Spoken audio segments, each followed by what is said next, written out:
మీరు అర్హత లేకుండా ఏదైనా పెన్షన్ తీసుకున్నారా? అయితే ఆ డబ్బులను తిరిగి మళ్ళీ తెలంగాణ ప్రభుత్వం తీసుకునే అవకాశం ఉంది. తెలంగాణ ప్రభుత్వం మరో సంచలన నిర్ణయం తీసుకుంది. అనర్హుల నుంచి ఆసరా పెన్షన్ రికవరీ చేయాలి అని ఆదేశాలు జారీ చేసింది. నిబంధనలకు విరుద్ధంగా ఆసరా పెన్షన్లు పొందుతున్న లబ్ధిదారుల నుంచి రికవరీ కోసం నోటీసులను తయారు చేస్తోంది. అనర్హుల జాబితాను అధికార యంత్రాంగానికి పంపించింది ప్రభుత్వం. ఒక భద్రాద్రి కొత్తగూడెం జిల్లాలోనే 200 మంది నుంచి రికవరీ చేయాలి అని ఆదేశాలు జారీ చేసింది. రాష్ట్ర వ్యాప్తంగా లక్షలాది మంది లబ్ధిదారులకు ఆసరా పథకం పేరిట పెన్షన్ పంపిణీ చేసింది గత ప్రభుత్వం.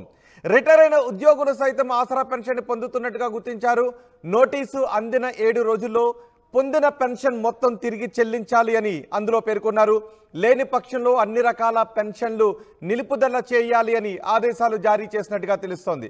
దాసరి మల్లమ్మ అనే వృద్ధురాలు గతంలో పొందిన 1,72,928 రూపాయలను తిరిగి చెల్లించాలి అని డిమాండ్ నోటీసును పంపించారు. ప్రభుత్వ నిర్ణయంపై బీఆర్ఎస్ తీవ్ర అభ్యంతరాన్ని వ్యక్తం చేస్తోంది. కొత్తగూడెం మున్సిపాలిటీలోని మొత్తం 42 మంది ఆసరా లబ్ధిదారులకు పెన్షన్ రికవరీ నోటీసులు అందాయి. దీంతో ఆసరా పెన్షన్ పొందిన లబ్ధిదారులంతా ఇప్పుడు ఆందోళనలో ఉన్నారు. వృద్ధులకు, ఒంటరి మహిళలకు, చేనేత కార్మికులకు, గీత కార్మికులకు, బీడీ వర్కర్లకు ఆసరా కింద 2,116 రూపాయలు, దివ్యాంగులకు 4,116 రూపాయలు ఆర్థిక సాయాన్ని అందించింది గత ప్రభుత్వం. తాజాగా చేయూత పేరిట రాష్ట్ర వ్యాప్తంగా వృద్ధులు, దివ్యాంగులు, వితంతువులు, ఒంటరి మహిళలు, కళ్ళు, గీత, బీడీ, చేనేత కార్మికులు, ఫైలేరియా, డయాలసిస్ బాధితులకు 4,000 రూపాయలు, దివ్యాంగులకు 6,000 రూపాయలు పంపిణీ చేయాలి అనే యోచనలో ప్రస్తుత తెలంగాణ ప్రభుత్వం ఉంది. Directory of treasury and accounts విభాగం నుంచి ప్రభుత్వ పెన్షన్ పొందుతున్న ఉద్యోగులు, విశ్రాంత ఉద్యోగులు వివరాలను సమగ్రంగా కుటుంబ సర్వే డేటాతో సరిపోల్చి చూసింది ప్రభుత్వం. సో ఇప్పుడు ఎవరైతే అర్హత లేని వారు ఆసరా పెన్షన్ని పొందుతూ ఉన్నారో వారి పెన్షన్ను నిలుపుదల చేయడం మాత్రమే కాదు, ఇప్పటి వరకు వారు పొందిన పెన్షన్ మొత్తాన్ని రికవరీ చేయబోతోంది తెలంగాణ ప్రభుత్వం. పూర్తి సమాచారం మా ప్రతినిధి ఉదయ్ అందిస్తారు. ఉదయ్, ప్రభుత్వం రికవరీ నోటీసులతో ప్రస్తుతం పెన్షన్, ఆసరా పెన్షన్, అర్హత లేకుండా ఆసరా పెన్షన్ పొందిన వాళ్ళందరూ ఆందోళనలో ఉన్నారు. బీఆర్ఎస్ విమర్శిస్తూ ఉంది. సో దీని పర్యవసానం ఏ విధంగా ఉండే అవకాశం ఉంది? ఇప్పటి వరకు పొందిన వాళ్ళంతా ఖచ్చితంగా ఇవ్వకపోతే వాళ్ళపైన ఎటువంటి చర్యలు తీసుకునే అవకాశం ఉంది? దీని ఇంపాక్ట్ ఏ విధంగా ఉండబోతోంది? తెలంగాణ ప్రభుత్వం కీలక నిర్ణయం అయితే తీసుకుంది. అనర్హులుగా ఉండి ఆసరా పథకానికి లబ్ధిదారులుగా ఉన్నటువంటి కొంతమంది జాబితాను ఇప్పటికే ప్రభుత్వం సేకరించింది. సంబంధించినటువంటి జాబితాను ఇప్పటికే జిల్లా శాఖ యంత్రాంగానికి కూడా ప్రస్తుతం సబ్మిట్ చేసింది. పూర్తి స్థాయిలో విచారణ జరిపి అసలు ఎందుకు అనర్హులుగా ఉండవలసి వచ్చింది, వాళ్ళు గతంలో ప్రభుత్వ సర్వీస్ నుంచి ఏమైనా పెన్షన్ పొందుతున్నారా లేదా ఇతరత్ర కుటుంబ సభ్యులు ఎవరైనా ఉద్యోగస్తులు ఉన్నారా అనే అంశాలకు సంబంధించి పూర్తి స్థాయిలో ఫిల్టర్ చేసిన తర్వాత ఆ డేటాను ప్రభుత్వం సేకరించి క్షేత్రస్థాయి జిల్లా యంత్రాంగంతో పాటు అక్కడి నుంచి మండల స్థాయి యంత్రాంగానికి అయితే సంబంధిత డేటాను పంపించింది. అయితే తాజాగా భద్రాద్రి కొత్తగూడెం జిల్లాలోనే అనర్హులుగా ఉండి ఆసరా పెన్షన్ పొందుతున్నట్టు మొత్తం 200 మంది ఆసరా పెన్షన్ లబ్ధిదారులను గుర్తించారు. వాళ్ళందరికీ కూడా పెన్షన్ రికవరీ సొమ్ము పేరిట నోటీసులు కూడా జారీ చేసినటువంటి పరిస్థితి కనిపిస్తుంది. మొత్తం జిల్లాలో 1,00,000 మంది పెన్షన్ ఆసరా కింద పెన్షన్ లబ్ధిదారులు పొందుతుంటే మొత్తం 25 కోట్ల రూపాయలు వ్యయం ప్రతి నెల కూడా ప్రభుత్వానికి ఖర్చు అవుతుంది. అయితే మొత్తం 200 మంది నిబంధనలకు విరుద్ధంగా ఆసరా పెన్షన్ పొందినట్లు ప్రభుత్వం గుర్తించింది. ఇది పూర్తిగా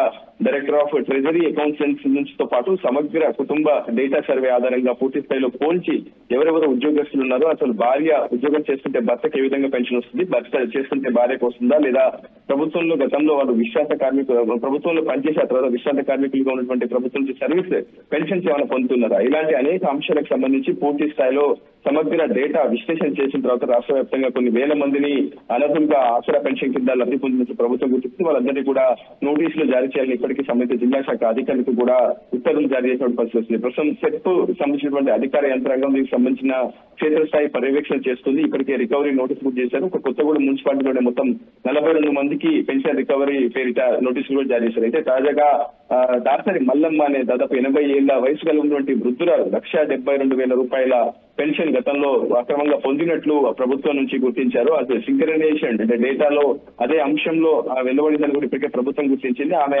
పూర్తిగా నిబంధనలకు అనర్హురాలుగా ఉండి ఆసరా పెన్షన్ పొందినట్లు ప్రభుత్వం గుర్తించింది. ఈ సంబంధించి ఆమె దాసరి మల్లమ్మకు 1,72,000 రూపాయల పెన్షన్ సొమ్ము తక్షణమే తిరిగి చెల్లించాలని కూడా నోటీస్ జారీ మొత్తం సొమ్మును 7 రోజులలోపు చెల్లించకపోతే ప్రభుత్వం నుంచి పొందుతున్నటువంటి సర్వీస్ పెన్షన్లన్నింటి కూడా నిలిపివేస్తామని చెప్పి ప్రభుత్వం ఇచ్చింది. దీనిపై పూర్తి స్థాయిలో ప్రతిపక్షాలు తీవ్ర విమర్శలు అయితే గుప్పిస్తున్నాయి. తాజాగా గత కొద్దిసేపు క్రితం ఎక్స్ వేదికగా బీఆర్ఎస్ కార్యనిర్వాహక అధ్యక్షుడు కూడా కేటీఆర్ స్పందించారు. ఖచ్చితంగా అలివిగాని హామీలతో అధికారంలోకి వచ్చిన తర్వాత కాంగ్రెస్ నిరుపేదలైనటువంటి వృద్ధులు, వితంతువులు, మహిళల ఒంటరి మహిళల పెన్షన్ కాజేసేందుకు ప్రయత్నం చేసింది. దాదాపు పెన్షన్ ని 4,000 అదేవిధంగా 6,000 రూపాయలు చెల్లిస్తామని చెప్పి చేయూత పేరిట అనేక హామీలు ఇచ్చినటువంటి కాంగ్రెస్ అధికారంలోకి వచ్చిన తర్వాత పూర్తిగా గత ప్రభుత్వం కల్పించినటువంటి ఆసరా లబ్ధాల పెన్షన్ రికవరీ సొమ్ము పేరిట పూర్తిగా వాళ్ళందరినీ కూడా పూర్తి స్థాయిలో ఇబ్బందులకు గురి చేసినందుకు కూడా కేటీఆర్ ఎక్స్ వేదికగా స్పందించారు. ఏదేమైనప్పటికీ ప్రభుత్వంపై కూడా ఈ అంశంపై తీవ్ర విమర్శలు అయితే వస్తున్నాయి. ఎందుకంటే వేజ్ బోర్డు నిర్ణయం ప్రకారం కొంతమంది గతంలో అంటే 10 ఏళ్ల క్రితం ప్రభుత్వ ఉద్యోగులుగా పనిచేసినటువంటి వ్యక్తులు రిటైర్ అయిన తర్వాత వాళ్ళకి కేవలం కాస్త చూస్తూ మాత్రమే ప్రభుత్వం నుంచి ఆర్థిక సాయం అందుతూ ఉంటుంది. అయితే ప్రస్తుతం ఆసరా పేరిట పూర్తిగా 2,016 రూపాయలు, దివ్యాంగులకు 4,116 రూపాయలు ప్రభుత్వం నుంచి అందుతూ ఉంటుంది. సో ప్రభుత్వం తీసుకున్నటువంటి పింఛన్ రికవరీ నోటీసులు జారీతో ఒకసారిగా పెన్షన్ లబ్ధాలను కూడా అందరూ ముందుకు వెళ్తున్నారు. ఉదయ్, సహజంగా నిజానికి అనర్హులు ఎవరైనా పెన్షన్ పొందుతూ ఉంటే ఇప్పటి వరకు ఇక నుంచి పెన్షన్లు నిలుపుదల చేసిన అప్పటి నుంచి నిలుపుదల చేసిన పరిస్థితులే ఉండేవి. కానీ ఇప్పుడు రికవరీ అని అంటున్నారు. అందులో దాసరి మల్లమ్మ అనే వృద్ధురాలకి ఆ వృద్ధురాల ఫోటోగ్రాఫ్ని కూడా చూడొచ్చు. పండు వృద్ధురాలు ఆమె 1,72,922 రూపాయలు 28 రూపాయలు తిరిగి చెల్లించాలి అనే నోటీస్ కూడా వచ్చింది. సో వృద్ధులు మళ్ళీ దాన్ని ఎలా తిరిగి చెల్లిస్తారు? ఒకవేళ రికవరీ అవ్వకపోతే ఎటువంటి చర్యలు తీసుకుంటారు? దాని ప్రభావం ఈ పెన్షన్ పొందిన వాళ్ళపై ఏ విధంగా ఉండే అవకాశం ఉంటుంది? నిజానికి ఇది చాలా తీవ్రమైనటువంటి ప్రభావం చూపిస్తుంది. మనకు అందుతున్నటువంటి తాజా సమాచారం ప్రకారం దాసరి మల్లమ్మ ఎవరైతే ప్రభుత్వం నుంచి పెన్షన్ రికవరీ నోటీస్ పొందారో వారి కూతురు దాసరి రాజేశ్వరి గతంలో ఏఎన్ఎం గా పనిచేస్తూ మరణించింది. అయితే ఆమె మరణించిన తరుణంలో ప్రభుత్వం నుంచి డిపెండెంట్ గా అంటే ఆమె అన్మ్యారీడ్ కావడం మూలన ఆమె డిపెండెంట్ గా తల్లి ఉండడంతో దాసరి మల్లమ్మకి ప్రతి నెల ప్రభుత్వం నుంచి 20,000 రూపాయల పెన్షన్ వస్తున్నట్లు ప్రభుత్వం గుర్తించింది. సో ఖచ్చితంగా ఆసరా పెన్షన్ల పేరుని తొలగించాలని ప్రభుత్వం భావించి అందుకే నోటీస్ అయితే జారీ చేసింది. కానీ ఏదేమైనా 1,72,000 రూపాయల పెన్షన్ సొమ్ము రికవరీ చేయాలని ప్రభుత్వం ఇచ్చినటువంటి నోటీస్ తో ఒకసారిగా ఆమె పక్షవాతంతో బాధపడుతున్న ఆమె కుటుంబ సభ్యులంతా కూడా ఒకసారిగా ఆందోళన ముందుకు వెళ్తున్నారు. రైట్ ఉదయ్, తెలంగాణ ప్రభుత్వం మరో సంచలన నిర్ణయం తీసుకుంది. అనర్హుల నుంచి ఆసరా పెన్షన్ ని రికవరీ చేయాలి అని ఆదేశాలు జారీ చేసింది. నిబంధనలకు విరుద్ధంగా ఆసరా పెన్షన్ పొందుతున్న లబ్ధిదారుల నుంచి రికవరీ కోసం నోటీసులు పంపించింది. తెలంగాణలో ఎవరైతే ఇప్పటి వరకు అర్హత లేనివారు ప్రభుత్వ పథకాల ద్వారా లబ్ధి పొందారో వాళ్ళ దగ్గర నుంచి ఆ సొమ్మును తిరిగి రికవరీ చేసుకోవాలి అని ముందుకు వెళ్తోంది. ఇప్పుడు ఆసరా పథకం పొందిన వాళ్ళు కూడా అలాంటి నోటీసులే జారీ చేసింది. అనర్హుల జాబితాను అధికార యంత్రాంగానికి పంపించింది ప్రభుత్వం. ఒక భద్రాద్రిగూడెం జిల్లాలోనే 200 మంది నుంచి రికవరీ చేయాలి అని ఆదేశాలు కూడా జారీ చేసింది. రాష్ట్ర వ్యాప్తంగా లక్షలాది మంది ఇలా లబ్ధి పొందిన వారు ఉన్నారు అని చర్చ జరుగుతోంది. ఆసరా పథకం పేరిట పెన్షన్ పంపిణీ చేసింది గత ప్రభుత్వం. రిటైర్ అయిన ఉద్యోగులు సైతం ఆసరా పెన్షన్ ని పొందుతున్నట్టుగా గుర్తించింది.